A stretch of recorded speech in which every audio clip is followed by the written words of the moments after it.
Assalamualaikum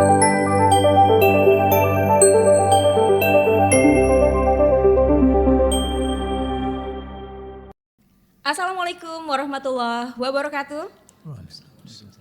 Halo sahabat BPMP Provinsi Bengkulu, kita berjumpa di dalam podcast Cerita Dunia Pendidikan. Dalam podcast ini kita akan membahas tentang Festival Kurikulum Merdeka bersama narasumber yang bersama saya saat ini. Baik, saya perkenalkan narasumbernya. Hadir bersama kita Ibu Dr. Anda Widiati Rosita, MPD. Selamat sore Bu Eli. Selamat sore, beliau adalah Kepala BPMP Provinsi Bengkulu. Lalu kemudian Dr. Anda Supama, MSI. Beliau adalah Widya Prada, sekaligus Ketua Tim 1 Inovasi dan Transformasi Pembelajaran BPMP Provinsi Bengkulu. Assalamualaikum. Waalaikumsalam Pak. Lalu berikutnya adalah Pak Sony Marta Kusuma, MPD. Beliau adalah PIC PDM 02 Kurikulum Merdeka BPMP Provinsi Bengkulu. Apa kabar Pak? Alhamdulillah baik. Assalamualaikum, selamat sore. Baik. Sebelum kita bahas tentang Festival Kurikulum Merdeka nih Bapak Ibu, banyak yang kemudian masih belum terlalu paham tentang kurikulum merdekanya itu sendiri. Nah kita kembali dulu kemudian ke sejarahnya dulu Bu. Mungkin ke Ibu dulu nih. Kurikulum Merdeka, bagaimana kebijakan ini bisa muncul? Baik Ibu Elis, Bapak Ibu Sobat BPMP yang saya cintai, tentu kita mengingat pada awal tahun 2020 kita sudah diterpa oleh pandemi. Saat itu pembelajaran sangat terganggu karena tidak ada pembelajaran tatap muka di satuan pendidikan. Kemudian Bapak Menteri menggulirkan satu kebijakan yang disebut dengan kurikulum darurat, di mana guru diberi keleluasaan untuk bisa mengajarkan secara daring kepada peserta didik yang ada di satuan pendidikan. Ketika era pandemi sudah berlangsung atau sudah selesai, barulah terlihat adanya lost learning di masyarakat. Sehingga kemudian Bapak Menteri menerapkan kebijakan kepada jajaran di bawahnya untuk menyiapkan satu kurikulum yang lebih tinggi lagi daripada kurikulum darurat. Saat itu satuan pendidikan boleh mempergunakan atau diberi alternatif 3 kurikulum, tetap memakai kurikulum K13 atau mereka boleh memakai kurikulum darurat, dan mereka diberi pilihan yang terakhir yaitu kurikulum yang lebih tinggi dari kurikulum darurat yang kemudian disebut dengan kurikulum merdeka. Kenapa disebut kurikulum merdeka? Karena pada saat itu guru diberi kesempatan untuk mengembangkan pembelajaran dengan memperhatikan kebutuhan dari peserta didik yang ada di kelas-kelas mereka. Dan anak-anak juga dapat mengekspresikan, mendapatkan konten-konten yang lebih leluasa dibandingkan dengan kurikulum sebelumnya. Tentunya target yang ditetapkan dalam kurikulum K13, karena memang saat itu yang berlaku adalah K13, tetap diperhatikan oleh guru-guru tersebut. Mungkin itu Bu Elis. Jadi kurikulum darurat, lalu kemudian kurikulum yang sesuai dengan kebutuhan peserta didik saat ini. Betul, sehingga pada tahun 2022 Bapak Menteri secara mengeluarkan kebijakan yang secara terbatas bahwa kurikulum merdeka ini dipergunakan kepada sejumlah satuan pendidikan yang sudah dipilih. Kemudian program tersebut dikenal dengan nama program sekolah penggerak. Itunya tentunya ada tahapan-tahapan di mana satuan pendidikan yang dipilih tadi mempergunakan kurikulum merdeka. Nah, karena ini memang bersifat kebijakan yang baru, maka selain meluncurkan kurikulum merdeka tadi, Bapak Menteri juga menyiapkan dengan sejumlah dukungan terhadap pelaksanaan kurikulum tadi. Baik, sekarang saya ingin ke Bapak Supama nih. Pak, ada kurikulum pilihannya tadi ya, kurikulum darurat, kurikulum merdeka, dan kurikulum 13. Ya, betul. Baik, kita ke kurikulum merdeka dan kurikulum sebelumnya nih. Ada perbedaan yang signifikan seperti apa nih Pak? Assalamualaikum warahmatullahi wabarakatuh. Waalaikumsalam. Jadi pada dasarnya kurikulum yang baru ini yang disebut dengan kurikulum merdeka ini lebih kepada penyempurnaan dari kurikulum yang sudah ada. Jadi bukan berganti sepenuhnya. Banyak yang sudah dilaksanakan di kurikulum sebelumnya itu tetap bisa dilaksanakan di kurikulum Merdeka. Namun begitu ada beberapa yang ada penekanan yang sekarang ini terlihat seperti berbeda. Ya, sehingga yang menjadikan merdeka tadi, ya, yaitu dalam kurikulum Merdeka itu pertama konten materinya lebih sederhana, lebih sedikit. Lebih sedikit. Ya, Jauh lebih sedikit. lebih sedikit, ya, sehingga dengan sedikitnya, sederhananya konten materi tadi, harapannya guru lebih bebas mengeksplorasi Lebih pembelajarannya. fleksibel ya Pak. Ya, Oke. sehingga lebih dalam, lebih luas lagi dalam pembelajaran. Yang kedua, pembelajaran yang diterapkan dalam kurikulum Merdeka itu pembelajaran yang berpusat pada siswa. Jadi sesuai dengan kebutuhan siswa, sesuai dengan karakteristik siswa. Harapannya dengan guru memahami karakter siswa yang mungkin berbeda-beda, maka guru harapannya bisa memfasilitasi seluruh siswa. Anak yang kemampuannya tinggi misalnya kalau dilihat dari karakter kecepatan belajarnya, mungkin dia perlu tantangan. Tapi anak yang kemampuannya kurang, mungkin dia perlu bimbingan. Nah, sehingga harapannya semua siswa dalam kelas dengan kondisi apapun, dia akan menikmati pembelajaran itu. Kuncinya di bagaimana dia menikmati belajar, sehingga merdekanya di situ bagi siswa. Gitu. Iya, Ya. jadi kalau begitu nggak ada lagi ya Pak. Satu yang kemampuannya sama di satu kelas kan. Tidak ada. Tidak boleh lagi mungkin ya kalau Justru dengan pendekatan ini. keberagaman tadi akan mengembangkan inklusivitas dalam kelas itu. Jadi yang berbeda-beda tadi menjadi kekayaan di dalam kelas dalam pembelajaran itu. Baik.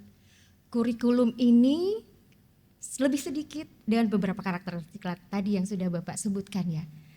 Apakah ini sulit diterapkan mengingat sudah terbiasa dengan kurikulum sebelumnya? Bagaimana menurut Bapak? Bagi sekolah, bagaimana penerapannya? Relatif sih ya. Relatif. Ya, sebenarnya tidak begitu sulit, tapi ada kunci yang perlu sekolah guru kuasai, Nah, ini yang penting. Apa tuh Pak? yaitu seorang guru harus memahami karakteristik siswanya, memahami karakteristik peserta didiknya, Itu yang sehingga utama. guru paham satu-satu dari muridnya, sehingga dia paham bagaimana harus melayani siswa. Karena pada dasarnya yang ngajar ini melayani siswa untuk belajar. Menarik. Ya. Ini mungkin yang tidak terlalu banyak dipahami oleh masyarakat ya, karena kebanyakan fokusnya kepada administrasi. Iya kan Pak? Administrasi dari kurikulum sebelumnya dan kurikulum sekarang bagaimana. Ternyata intinya adalah bagaimana guru secara mandiri gitu ya, memahami bagaimana karakteristik muridnya masing-masing. Setiap muridnya. Ya. Muridnya ada 21 per 1 itu Betul. harus dipahami. Iya. Ibaratnya ibu di rumah, ini ibu di sekolah ya Pak. Iya. Tahu Bisa karakteristik dibilang murid-muridnya. seperti itu. Menarik ya. Nah ini mungkin yang sahabat BPMP Bengkulu beberapa mungkin baru paham ya, bahwa ada kata kunci untuk memahami kurikulum Merdeka ini, yaitu guru memahami karakteristik setiap murid. Menarik Pak? Iya. Bagaimana pandangan Ibu? Sangat setuju seperti yang disampaikan oleh Pak Supama, sehingga dari kementerian pun sebetulnya meminta kepada guru-guru sebelum melakukan pembelajaran ada yang disebut dengan asesmen awal. Disitulah guru-guru tadi mempelajari bagaimana karakter anak satu persatu dengan adanya asesmen tadi. Kemudian juga mereka diminta untuk melakukan yang disebut dengan pembelajaran Terdiferensiasi. Iya, different tuh artinya kan beda nih. betul. Jadi diperlakukan berbeda, metode berbeda. Seperti Iya. itu. Jadi tadi yang disampaikan Pak Supama tadi sudah dengan jelas, ada juga guiding atau ada tuntunan, ada panduan dari kementerian tadi. Sebelum pembelajaran dilakukan, 2 hal tadi juga patut untuk dilaksanakan oleh guru di kelas. Baik. Jika demikian, ini konsentrasinya kepada anak nih ya, peserta didik. Engkau istimewa. Betul sekali. Betul. Nah, keistimewaan apa yang akan diterima setiap anak melalui kurikulum ini? Mungkin Bapak Supama dulu deh. Oke, ya. Dengan guru memahami keberagaman siswa, harapannya kan guru nanti melayani pembelajaran siswa ini sesuai dengan karakteristiknya, ya. Sehingga ibaratnya anak yang tadi saya sampaikan, anak yang kemampuannya tinggi itu cenderung pengen tantangan lebih, ya. Guru harus memfasilitasi dengan tantangan-tantangan itu. Anak yang kemampuannya belajarnya lambat perlu bimbingan lebih. Iya betul. Ya. Lebih slow, Ya. lebih lambat. Mungkin dari sisi lain ada siswa yang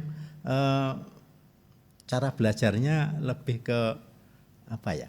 Kalau kita bilang kan ada anak yang auditori, Oh ya. ada yang visual, ada yang motorik, kinestetik ya, gitu ya. kinestetik, Nah, betul. guru harus memahami itu. Bukan berarti yang visual harus diajar dengan visual, yang motorik dengan kinestetik, yang auditori dengan auditori, tapi harapannya itu tiga tipe tadi bisa dikembangkan dalam diri siswa. Berarti capaiannya boleh beragam ya Pak? Kalau Boleh anak beragam. ini batas mampunya segini, itu tidak dijudge sebagai tidak lulus misalnya, enggak ya Pak? Tidak, ya. Oke. Saya sering mengilustrasikan seperti ini. Kalau seorang guru olahraga mau ngajari lompat tinggi misalnya, kan kemampuan awalnya ada yang mampu melompat 60 cm, ada yang 70 cm, ada yang sudah 100 cm. Nah kan nanti waktu membelajarkan siswa, dia masing-masing diberi tantangan yang berbeda-beda sesuai dengan kemampuan awalnya. Ya kalau sudah kemampuannya 100 diberi tantangan 90 nggak semangat lagi. Ya betul. Sebaliknya yang kemampuannya 60 diberi tantangan 100 nggak semangat lagi. Betul. Kunci dari terdiferensiasi nanti di situ. Itulah Guru- kemudian yang tadi Pak, tidak ada lagi pengelasan yang pengelasan ya. Kok dilas jadi Pelabelan anak. Iya, pelabelan anak-anak yang unggul, yang kurang unggul. Semua disatukelaskan tetapi diperlakukan sesuai dengan kecepatan Sesuai dengan masing-masing. karakteristik Baik, masing-masing. menarik. Baik, jika demikian ini, sekarang kan sudah di launching ya katakanlah ya, kurikulum Merdeka akan diberlakukan secara nasional. Harapan Ibu mungkin, harapan Ibu deh. Baik Bu Elis, tadi sudah disampaikan oleh Pak Pama secara lengkap tentang kurikulum Merdeka. Yang tadi awalnya saya sampaikan hanya dipakai di satuan pendidikan yang mendapat program sebagai sekolah penggerak. Tapi kemudian banyak permintaan dari sekolah-sekolah yang melihat bahwa keunggulan yang sudah disampaikan oleh Pak Pama itu betul terjadi di sekolah penggerak. Sehingga secara mandiri akhirnya satuan-satuan pendidikan tadi boleh memilih kurikulum Merdeka untuk dipakai secara utuh oleh sekolah-sekolah di luar program sekolah penggerak.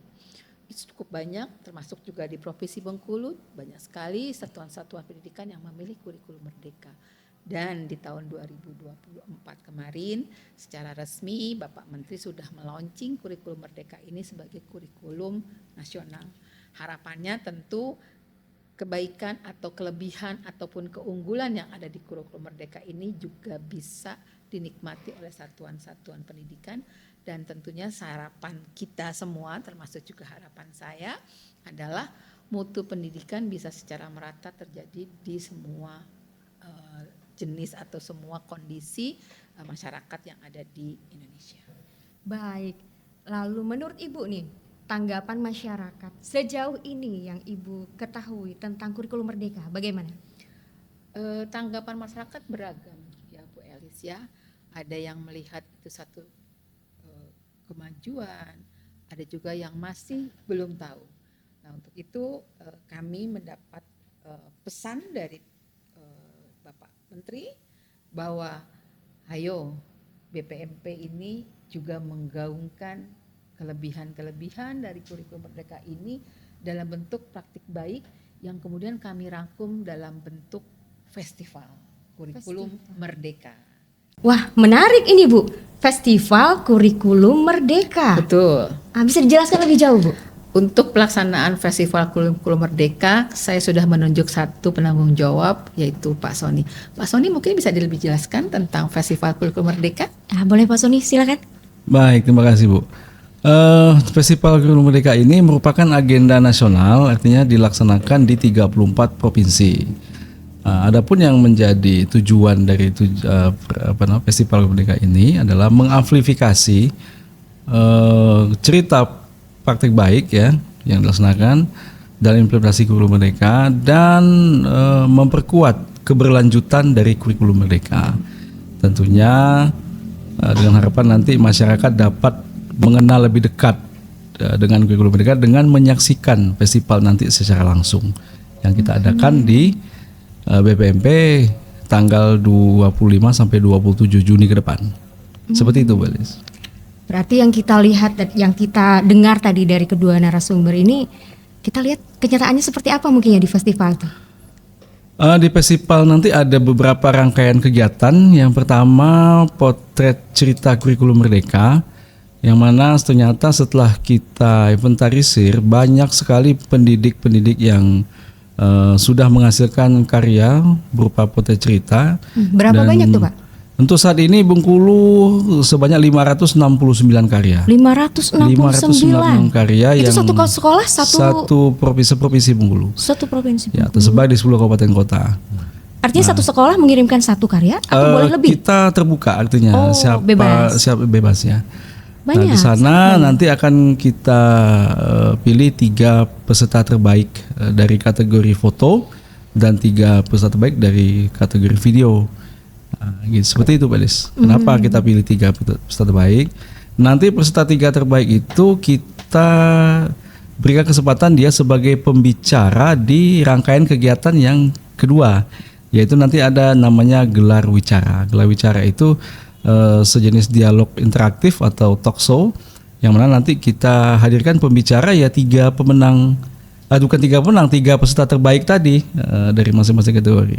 Nah, di sana nanti di gelar wicara nanti mereka akan berbagi praktek baik yang sebagaimana yang sudah dia lakukan, pengalaman mereka di satuan pendidikan masing-masing, sehingga nanti dengan tentunya harapan dapat dicontoh atau diadopsi dari peserta yang menyaksikan gelar wicara nanti. Kemudian juga ada pemutaran film dokumenter. Film dokumenter itu film yang bercerita tentang pengalaman dalam mengimplementasikan kurikulum. Sehingga film itu terkompilasi dalam sebuah film yang agendanya mungkin bercerita ya tentang bagaimana pengalaman-pengalaman baik itu dari aspek peserta didik, baik itu pendidik dan masyarakat seperti itu. Nah, itu kita tayangkan di acara festival nanti. Kemudian yang keempat yang menarik sekali itu pameran. Pameran nanti ada stand-stand.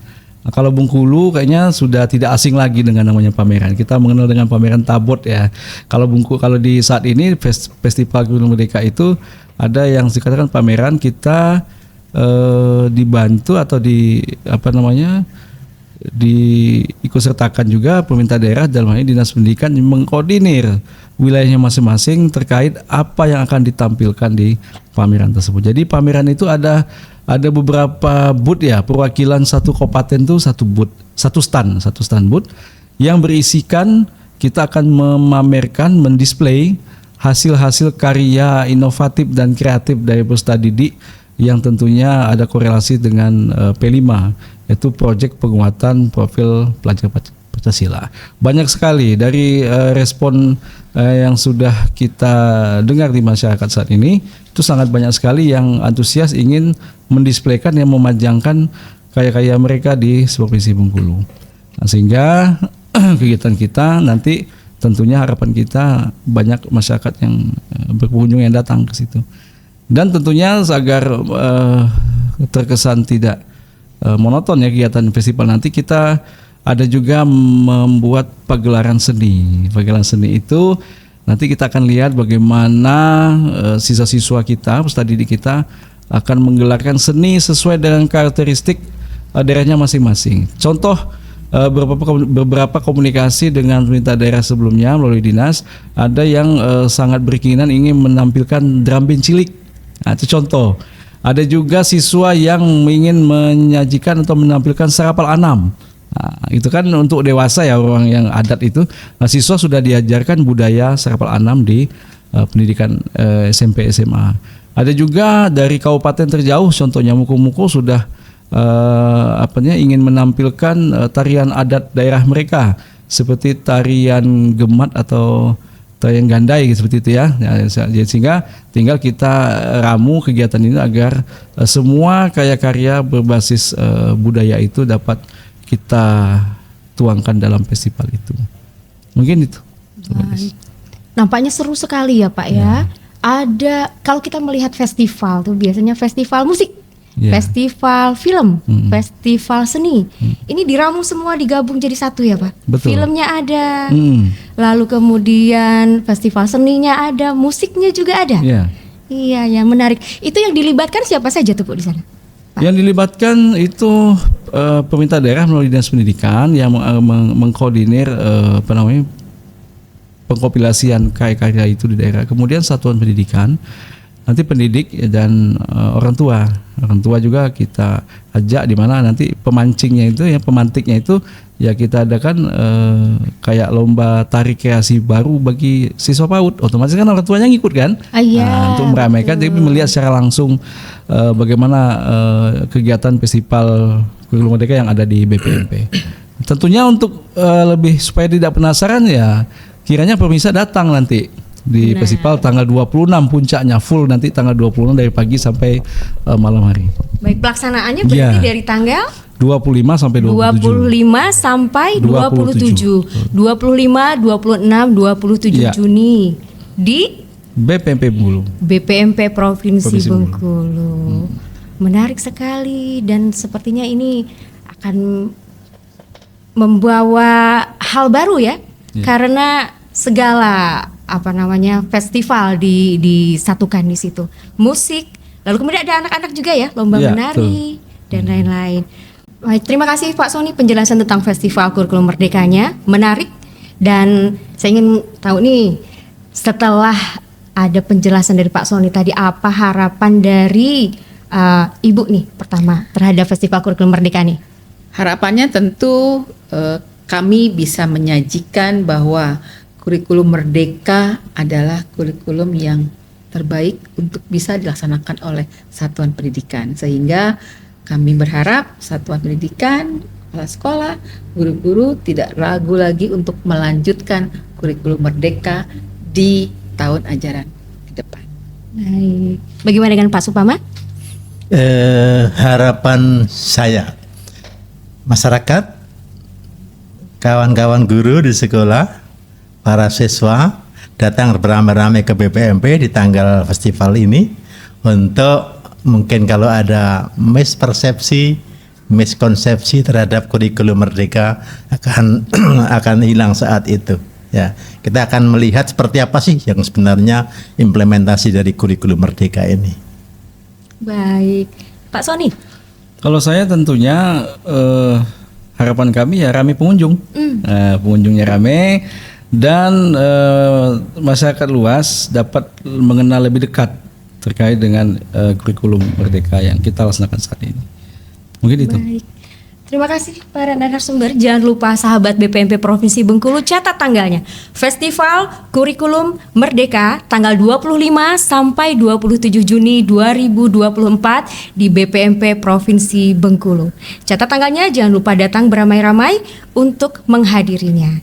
Baik, kami ucapkan terima kasih kepada para narasumber sudah hadir di podcast kali ini, dan kita semua berharap semoga Festival Kurikulum Merdeka ini berjalan dengan lancar dan menuai kesuksesan. Amin. Amin. Baik, terima kasih. Baik sahabat BPMP Provinsi Bengkulu, kita sudahi podcast kita kali ini. Sampai berjumpa kembali di podcast berikutnya di dalam podcast Cerdik, Cerita Dunia Pendidikan.